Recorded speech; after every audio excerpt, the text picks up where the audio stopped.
የተወለድኩት።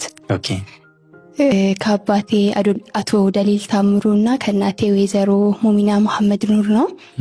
የተወለድኩት ጅማ ከተማ። እናቴ የኢሉባቦር ልጅ ናት። አሁን ቡኖ ቤደሌ ዲዴሳ ወረዳ በሚባለው ቦታ። አባቴ ጅማ ዞን የሲጊሞ ልጅ ነው። ጅማ ዞን የሲጊሞ ወረዳ ማለት ነው። ኦኬ እና አጋጣሚ ሆኖ እናቴ በምጥ ምክንያት ተቸግራ ከደንቢ ከዲዴሳ ወረዳ ወደ ጅማ ሆስፒታል በመዛወር ከ8 ቀን ምጥ በኋላ ነው የወለደችኝ። ከ8 ቀን ምጥ በኋላ? ኧረ እባክሽ። ኦኬ ከ8 ቀን ምጥ በኋላ 1996 8ኛ ወር 28ኛው ቀን ላይ ከ8 ቀን ምጥ በኋላ ማለት ነው። ኦኬ ኦኬ። እና እንዲህ ነበር ውልደቴ። ኦኬ። በዛ ሁኔታ ተወልደሽ ግን ላይክ የምጡ መጥናት ምክንያቱ ምን ነበር? ይታወቅ ነበር በሰዓቱ? ምናልባት እንግዲህ የመጀመሪያ ልጅም ከመሆን አንፃር እንግዲህ ከብዷትም ሊሆን ይችላል ብዬ ነው ማስበው። ግን 8 ቀን እንዳማጠችኝና እኔን ለማማጥ በጣም እንደተቸገረች ነው ሁሌ የምትነግረኝ ማለት ነው። ኦኬ። ተወለድሽ፣ እንኳን ተወለድሽ። ማሻአላህ። ሶ ከተወለድሽ በኋላ ላይክ ወደ ዱንያ መጣሽ፣ ዱንያን ተቀላቀልሽ ማለት ነው። ሶ ከዛ በኋላ ህይወት ምን አይነት መልክ ኖራት እንደ ልጅ?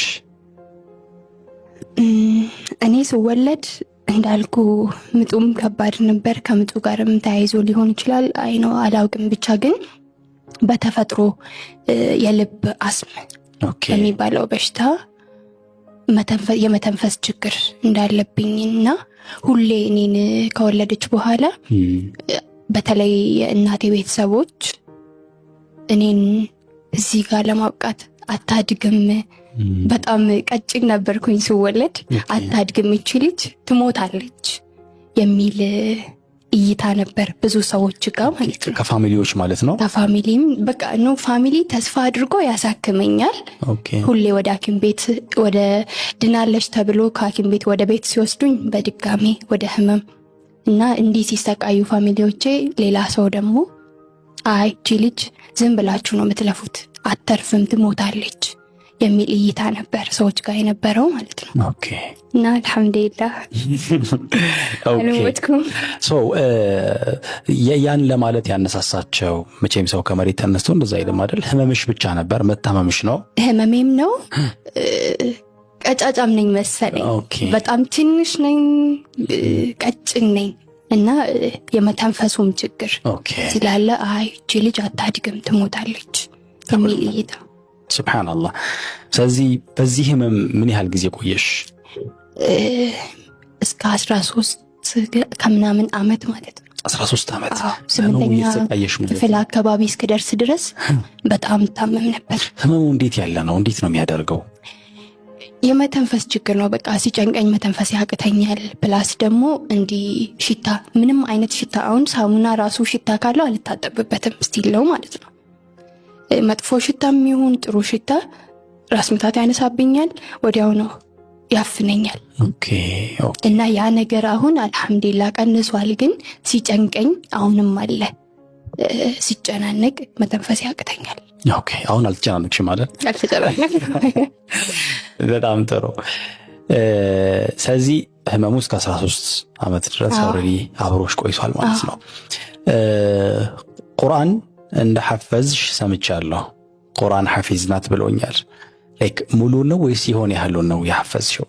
እኔ ቁርአን ለማፈዝ የተዘጋጀሁበት ጊዜ ማለት 4ኛ ክፍል ተማሪ ሆኜ ነበር ቁርአንን የጨረስኩት። ኦኬ። በዛው ጊዜ ነበር ወደ ቁርአን ሂፍዝ ለመግባት ዝግጅቴን የጨረስኩትና የጀመርኩት ማለት ነው። ኦኬ።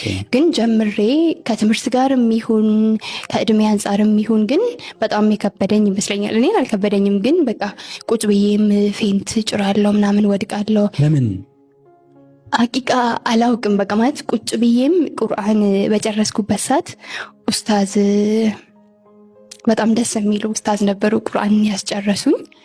ዛሬም ላመሰግናቸው ወዳለሁ በዚሁ አጋጣሚ። እና እሳቸው ቁርአን ሰው ሲጨርስ እንትን ጽሁፉን መጨረስ አለበት። 30 ጁዙን ቁርአን ጽፎ መጨረስ አለበት። በእጁ ማለት ነው። ኦኬ። ሒፍዝ ሲጨርስ ነው ወይስ ነዘር? ኖ ቁርአን ቀርቶ ሲጨርስ ወዲያው ጽሁፉን መጨረስ አለበት። 30 ጁዙን በእጁ ይጽፋል። በእጁ ይጽፋል። ሼህ አህመዱ ይባላሉ። እሳቸው ጋር ነው ቁርአን የጨረስኩት። በ2 ወር ጊዜ ውስጥ ነው ቁርአን የጨረስኩት። ኦኬ። ከዛም በፊት ቁርአን ቤት ሄዳለው ገባለው በቃ ከህመሙን ጋር ተያይዞ ግን በቃ ለመጀመሪያ ጊዜ ቁርአን የጨረስኩበት ሰዓት 4ኛ ክፍል ተማሪ ሆኜ ነው። ለመጀመሪያ ጊዜ በትምህርት ቤትም ደረጃ ያስኩበት ጊዜ የዛን ጊዜ ነው። ከዛ በህይወቴ ውስጥ ቁርአን ማለት ትልቅ ቦታ ይዞ ያለ ነገር ነው። ሲጨንቀኝ ጭንቀቴን የምረሳበት ስጽፍ በቃ ቁርአንን ስጽፍ ይለቀኛል። ጨንቆኝ የነበረው ነገር ቁርአን ስጽፍ በቃ ይለቀኛል። አሁንም ስቲል ይሄ ኤክስፒሪየንስ አለሽ? ሲጨንቅሽ ቁርአንን ትጽፊያለሽ? ሲጨንቀኝ ቁርአንን ጽፍ ማንበብ አይደለም አይደል? ጀስት አያዎቹን መጻፍ ነው። አዎ ሱብሃንአላህ። ቁርአን እጽፋለሁኝ። ስቀራ ደግሞ ጮዌ መቅራት ነው። ኦኬ። ድምጽሽን ከፍ አድርጊ። ድምጽን ከፍ አድርጌ ማለት ነው። በቃ ያው ሰዎች በሌሉበት ማለት ነው ራስሽ። በቃ እንደዛ ነው። አዝኜ ከነበረ ያን በቃ ድምጽን ከፍ አድርጌ ስቀራ አልቅሽ ምናምን ይወጣል። ከሰው ጋር በመነጋገር ምናምን አይደለም የኔ ጭንቀት የሚቀንሰው በቁርአን ጽሁፍና በቁርአን ድምጽ ነው። ኦኬ። እና በሳቸው በሼህ አህመዱ ነበር ቁርአን የጨረስኩት በ2 ወር ቆይታ ውስጥ ማለት ነው። 1 ወር ከ20 ቀን ነው ኖርማሊ ወደ 2 ወር ማለት ነው። እና ያንን ቁርአን ጨረስኩት ቀርቼ ሲጨርስ ትንሽ ነበርኩኝ። ቁርአን ሲጨርስ እናቴ ደግሞ ሂፍዝ እያፈዘች ነበር። ኦኬ። እናቴ ጎበዝ ናት፣ ጠንካራ ናት። ማለት እናቴ ስለሆነች ሳይሆን ልዩ ሴት ናት። በቃ አካዳሚካሊም በዲንም በጣም ልዩ ሴት ናት። ለእውቀት ያላት ቦታ ይለያል። በቃ እሷ ከሴቶች አንደኛ ስትወጣ እኔ 3ኛ ወጥቼ ማሻአላህ ነበር። እኔ ቁርአኔን ጨርሼ እሷ ደግሞ ሂፍዟን እና ኪታቧን እየቀራች ቁርአን ጨርሰን አንድ ላይ ማለት ነው። ኦኬ። እና በዛን ሰዓት ነበር ሂፍዙንም የጀመርኩት። ሂፍዙን ሲጀምረው ግን በቃ ቁጭ ብዬ ምናምን ቁርአን እየጻፍኩኝ ወድቃለሁ።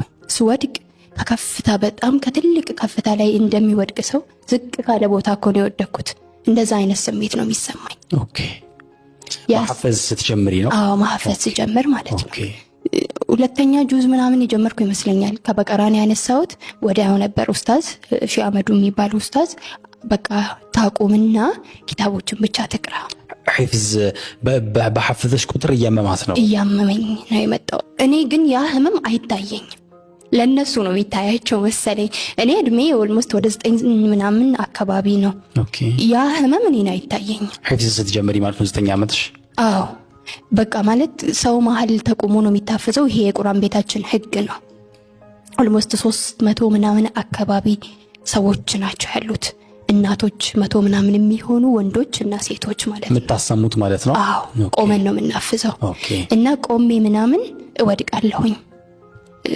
ቤትም ሆኜ እንትን እያልኩኝ ልወድቅ እችላለሁ። ቁጭ ብዬ ምናምን ቁርአን እየጻፍኩኝ ልወድቅ እችላለሁ። እና በቃ ይሄን ቁርአን ሂፍዝ ታቁምና ኪታብ ትቅራ።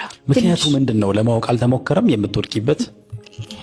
ነው በቃ ህፃን ስለሆነችና በቃ በብዙ ነገር ቢዚ ስለሆነች ነው። እና ታቆየው በሚለው እድሜዋ ገና ነው ነገር እንደዛ ቆየ ነው። ትምህርቴም ቀጠለ። ኪታቦችን እየቀራሁኝ እስከ 9ኛ ክፍል ቆየሁኝ ማለት ነው። ስለዚህ ያን